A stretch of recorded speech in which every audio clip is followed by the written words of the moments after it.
The first trillionaire there will ever be is the person who exploits the natural resources on asteroids. $1 triliun, jumlah ini menyamai pendapatan suatu negara. Deretan orang terkaya di dunia berlomba untuk mencapai tujuan tersebut. Namun para bilioner masih memikirkan bagaimana suatu individu bisa mengumpulkan kekayaan sebanyak itu. Dengan sumber daya yang sudah dikuasai oleh banyak orang di bumi, akan sangat sulit untuk meraihnya.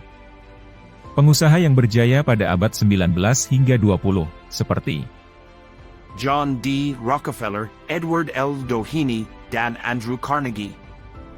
Jika kita melihat sejarahnya, mereka adalah pengusaha yang memanfaatkan komoditas seperti Standard Oil, American Petroleum, Carnegie Steel Company. Ya, semua bisnis yang mereka geluti memanfaatkan sumber daya yang terkandung dalam bumi. Migas dan baja merupakan bahan utama yang dibutuhkan pada masa pembangunan. Tanpa migas, industri tidak akan membara, tanpa baja, gedung tidak akan bertahan lama. Tentu tanpa keahlian yang mumpuni mereka tidak pernah berada pada titik tersebut. Abad 21 adalah era teknologi berkembang sangat cepat. 4 dekade terakhir melahirkan korporasi besar kelas dunia. Selain itu, data sains dan kecerdasan buatan sangat populer saat ini di mana banyak kontroversi yang beredar. Pencurian data, pencucian uang dan lain sebagainya. Ketika uang membawa kekuatan, keturunan dari pemimpin global ini mempunyai lebih dari sekedar uang, mereka mempunyai datamu. Ya, data adalah komoditas baru, dan mungkin adalah komoditas yang sangat bernilai. Sekarang pertanyaannya adalah apakah semua perusahaan ini mampu menyimpan dan bertanggung jawab atas data-data tersebut? Lalu apa yang akan dilakukan oleh pemerintah untuk mencegah korporasi melakukan hal yang tidak kita inginkan? Di abad 22 semua perusahaan besar sudah menyimpan data pribadi kita.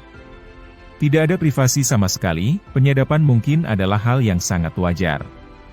Di sisi lain kualitas oksigen mulai tidak baik, komoditas dalam bumi sudah menipis, di luar atmosfer, ratusan ribu satelit terlihat seperti segerombolan burung berpindah dari satu tempat ke tempat lain.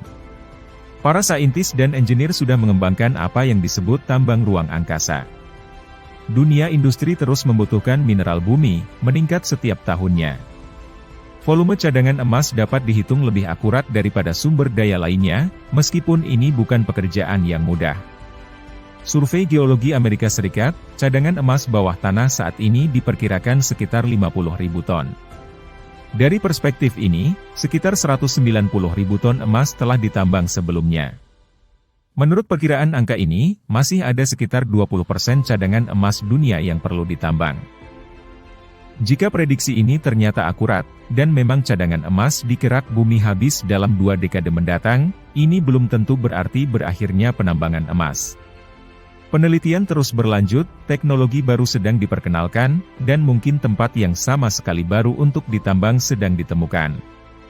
Namun, biaya penambangan bisa jauh lebih mahal. Kemungkinan besar, kita akan melihat raksasa pertambangan emas bergabung di masa depan, membuat proses penambangan lebih hemat biaya dan menguntungkan. Apa yang akan terjadi jika emas telah habis? Jika emas habis, harga pasar bisa naik drastis. Untuk seberapa tinggi masih sulit diprediksi saat ini.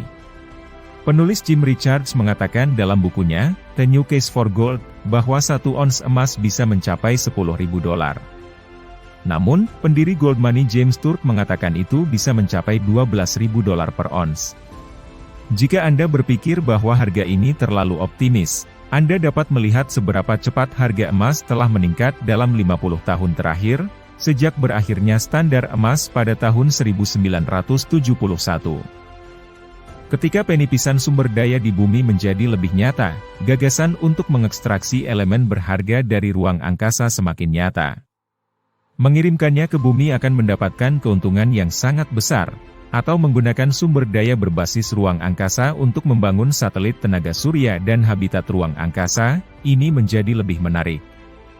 Secara hipotesis, air yang diproses dari es dapat mengisi bahan bakar depot propelan yang mengorbit.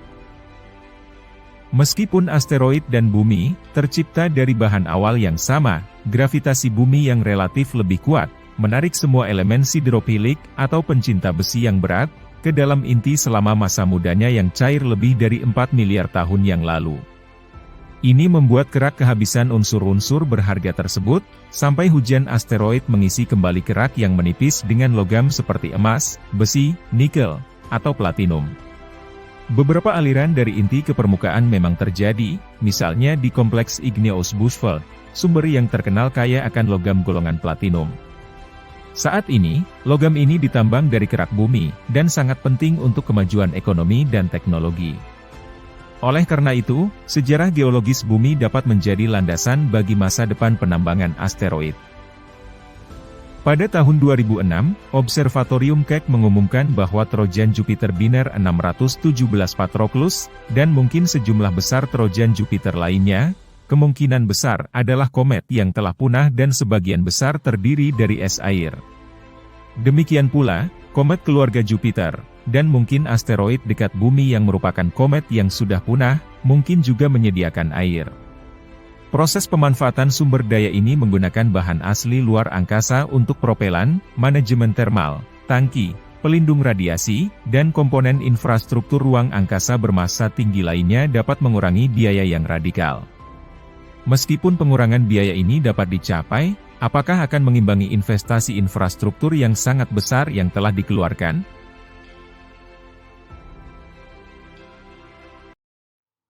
Dari perspektif astrobiologis, pencarian asteroid dapat memberikan data ilmiah untuk pencarian kecerdasan luar angkasa. Beberapa ahli astrofisika telah menyarankan bahwa jika peradaban luar bumi yang maju menggunakan penambangan asteroid sejak lama, ciri-ciri kegiatan ini mungkin dapat dideteksi. Pendaratan bulan 1969 mendorong gelombang minat ilmiah dalam aktivitas ruang angkasa manusia jauh melampaui orbit bumi. Seiring dekade berlanjut, semakin banyak minat akademis seputar topik penambangan asteroid. Banyak pertimbangan akademis yang serius ditujukan untuk menambang asteroid yang terletak lebih dekat ke bumi daripada sabuk asteroid utama. Secara khusus, kelompok asteroid Apollo dan Amor dipertimbangkan. Kelompok-kelompok ini dipilih bukan hanya karena kedekatannya dengan bumi, tetapi juga karena banyak orang pada waktu itu mengira mereka kaya akan bahan mentah yang dapat diekstraksi.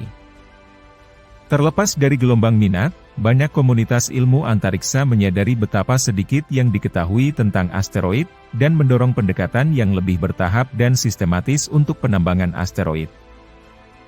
Organisasi seperti NASA mulai merumuskan ide tentang bagaimana memproses material di luar angkasa, dan apa yang harus dilakukan dengan material yang secara hipotetis dikumpulkan dari luar angkasa. Pada tanggal 24 April 2012, sebuah rencana diumumkan oleh pengusaha miliarder untuk menambang asteroid untuk sumber daya mereka. Perusahaan itu bernama Planetary Resources, dan pendirinya termasuk pengusaha kedirgantaraan Eric Anderson dan Peter Diamandis.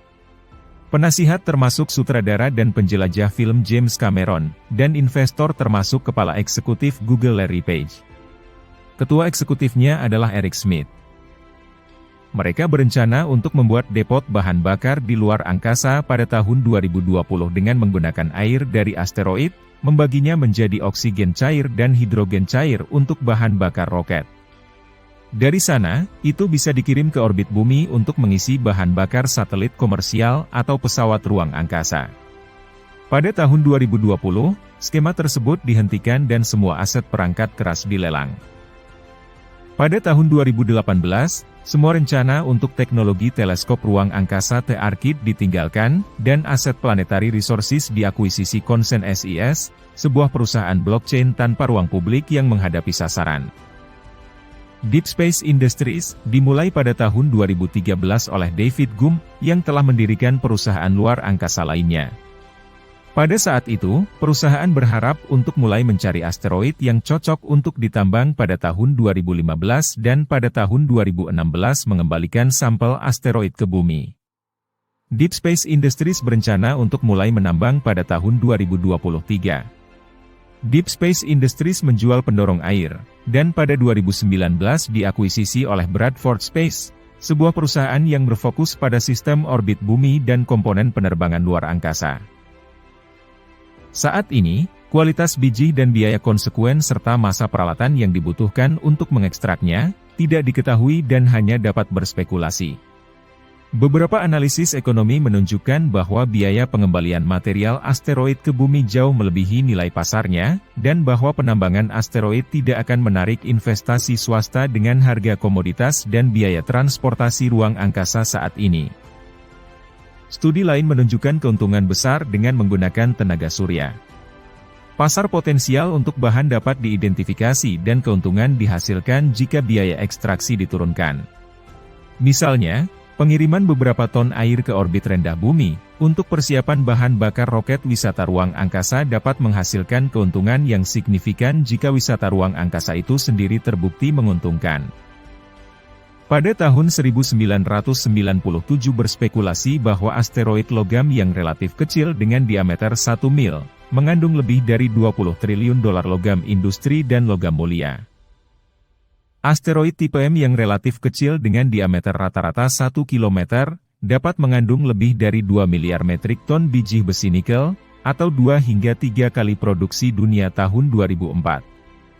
Serta asteroid 16 Psice diyakini mengandung nikel besi, yang dapat memasok kebutuhan produksi dunia selama beberapa juta tahun. Tidak semua material yang ditambang dari asteroid akan hemat biaya, terutama untuk potensi pengembalian sejumlah material yang ekonomis ke bumi. Untuk potensi kembali ke bumi, platinum dianggap sangat langka dalam formasi geologi terestrial, dan oleh karena itu berpotensi membawa sejumlah kuantitas untuk penggunaan terestrial.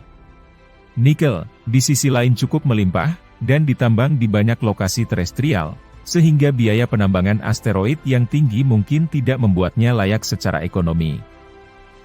Meskipun Planetary Resources mengindikasikan pada tahun 2012, bahwa platinum dari asteroid sepanjang 30 meter dapat bernilai 25 hingga 50 miliar dolar, seorang ekonom mengatakan bahwa, pasokan logam mulia dari luar angkasa dapat menurunkan harga yang cukup tajam untuk menghancurkan Ventura, jika dengan cepat meningkatkan pasokan yang tersedia dari logam tersebut.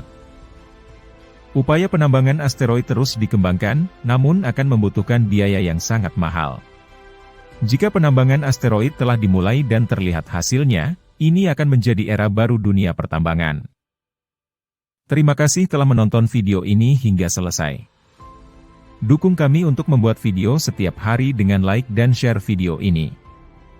Terima kasih.